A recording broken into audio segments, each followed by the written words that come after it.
The Whispers in the Forest. In a village in India, there was once a little boy whose name was Jatila. Jatila's mother was a widow, and there was no one to help her. She earned a little money by spinning yarn. She and Jatila always had just enough to eat, but they were very poor. Every day, Jatila's mother prayed to Sri Krishna. She asked him to help her to look after her little boy because she wanted him to grow up into a strong and good man. When Jatila was old enough, his mother sent him to school. The school was far away in the next village, and to get there, Jatila had to walk through a forest. The tall trees in the forest made the footpath very dark, and Jatila felt very afraid. Some of the trees had long, low branches that looked like arms trying to catch him. Other trees had creepers growing on them, and the stems of the creepers looked like massive snakes. I wish I had someone with me, Jatila thought to himself. It would not be so bad if I had someone to talk to. But Jatila was alone, so he hurried on and reached the school as quickly as possible. Jatila was happy in school. He liked the teacher, and during the playtime he had some fun with the other boys. When the school was over, however, and it was time to go home, Jatila suddenly remembered that he would again have to walk through the forest. It was much worse this time. The forest was darker than ever, and there were strange shadows everywhere. There were those arms always trying to catch him. And there were those things like snakes climbing up the trunks of the trees. Jatila began to run. He ran and ran all the way through the forest and did not stop until he reached home. As soon as he saw his mother, Jatila began to cry. "What has happened?" asked his mother, and she took him on her lap to comfort him. "Did the teacher scold you?" "Oh no, ma," replied Jatila. "I was very happy at school, but it is the forest, ma. It is such a long way through the forest and I am all alone, so I feel very afraid." "But there is nothing to be afraid of in the forest," said his mother. "You will soon get used to it." "No, ma," said Jatila. "I feel very frightened. Please send someone with me." "But who can I send, Jatila?" replied his mother. "There is no one who can go with you." Jatila's mother closed her eyes and seemed to be thinking very hard.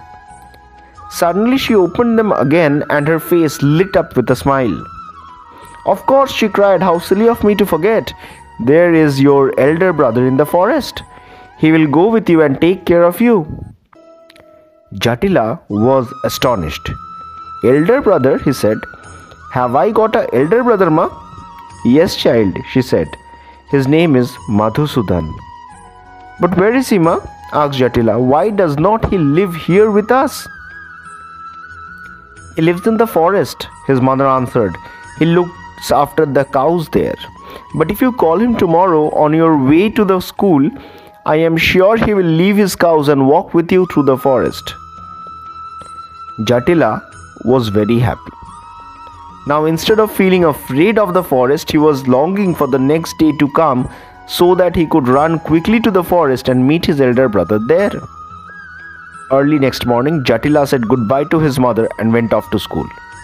His mother stood at the door of her cottage watching him as he hurried eagerly towards the forest. "Oh, Madhusudan," she prayed, "please take care of my little boy." As soon as Jatila entered the forest, he stood still. "Oh, big brother Madhusudan," he called, "please come and walk with me through the forest." Jatila waited and listened, but no one answered, and no one came. "He must be a long way off," thought Jatila. "I will call a bit louder."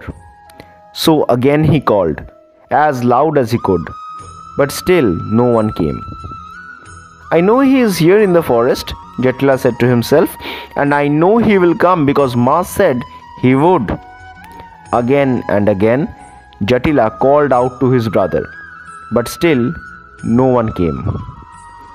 Now Jatila began to cry. Ma said you would come, he sobbed. Where are you? At that moment, Jatila heard the sound of the flute. Such sweet music he had never heard. The music came closer and closer, and then at last Jatila saw a boy coming towards him down the forest path. He was the most handsome boy. On his head he wore a crown, bright and beautiful, with a peacock's feather in it. He was playing the flute and he seemed to shine with happiness. Jatila joyfully ran to the handsome boy. Are you Madhusudan, my elder brother? He asked. Ma said that if I called you, you would leave your cows and walk with me through the forest. I have to go to school, you see. Yes, I am your elder brother, replied the boy.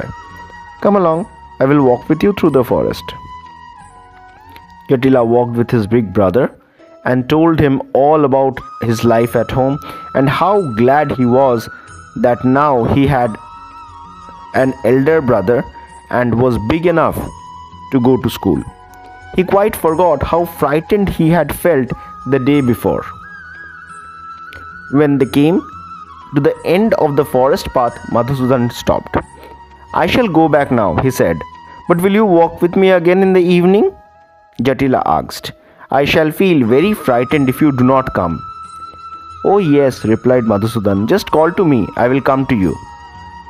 Every morning and evening, as soon as he reached the forest, Jatila called out to his brother. And always his brother came and walked with him. Jatila talked to him happily about his mother and about everything that had happened at home and in school. And Madhusudan listened and sometimes played his flute. One evening on his way home from school, Jatila told his elder brother about a feast that was going to be held at school. The teacher said that every child must bring something to the feast. And tomorrow, Jatila explained, I shall have to say what I am going to take. Well, what are you going to take? Asked Madhusudan. I don't know, replied Jatila. We are very poor, you see.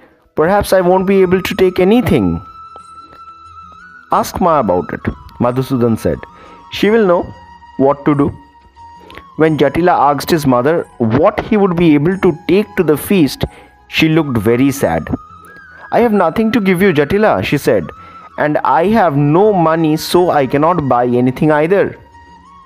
Why don't you ask your elder brother about it? He told me to ask you about it, replied Jatila. He said you would know what to do. His mother smiled. Did he? She said. Very well, tell him that I depend upon him. The next morning on his way to school, Jatila explained his brother that his mother was too poor to send anything to the feast. She said she depended upon you, Jatila added. All right, Madhusudan replied, laughing. Tell your teacher that you will bring curds to the feast and tell him that you will bring enough for everyone. Jatila was very happy. It will have to be a very big pot of curds then, he said, because there will be about 20 of us. The day of the feast came and Jatila ran happily to meet his brother in the forest. He was eagerly looking forward to take the big pot of curds to school. His brother, as usual, came walking down the forest path and he brought with him a pot of curds. Give this to your teacher, he said, as he gave it to Jatila. Jatila took the pot, but he looked at it very sad. It was not a very big pot at all. It was in fact a very small pot. There would be curds only for about 6 people, he thought.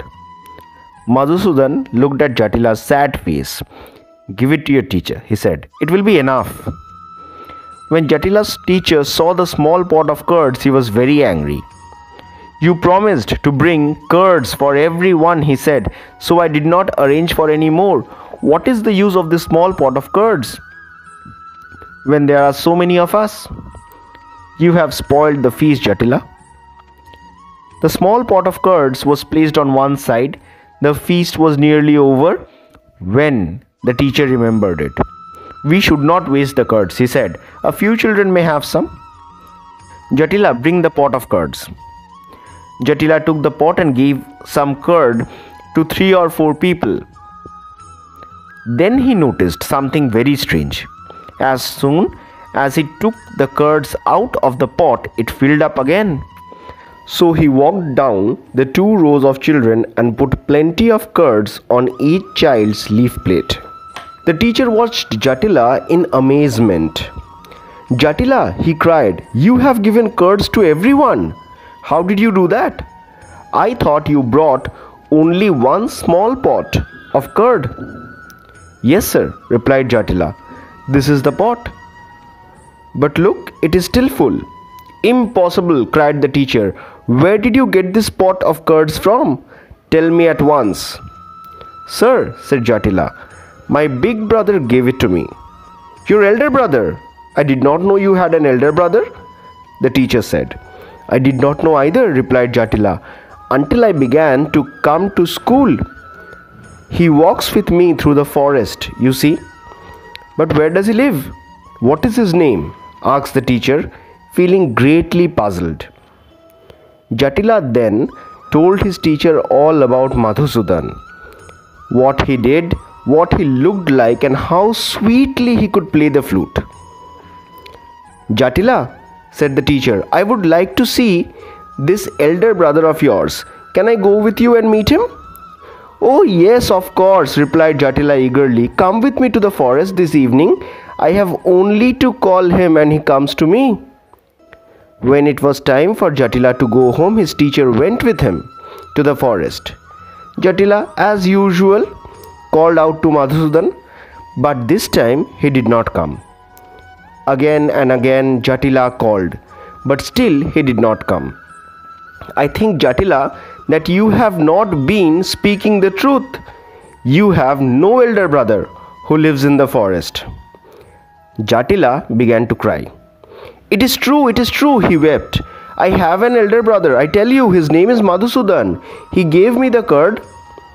"Where is he then?" said the teacher. "Oh, elder brother Madhusudan," called Jatila loudly, "you must come to me now. You must. If you do not, my teacher will never believe that I had spoken the truth." At that moment, Jatila heard the sound of the flute. There, he cried. "He's coming. See how beautifully he plays the flute." The teacher listened to the flute and eagerly looked around to see the player, but still Madhusudan did not appear. Instead, a beautiful voice spoke from somewhere among the trees of the forest. "Jatila," the voice said, "it will be a long time yet before your teacher is able to see me. You have seen me, Jatila, because of your mother.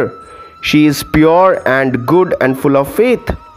She begged me to take care of you in the forest, and that is why I came to walk with you every day. You have seen me because your mother had faith in me, and because you had faith in your mother." Then at last Jatila understood. His big brother, his elder brother, who lived in the forest, was really Madhusudan.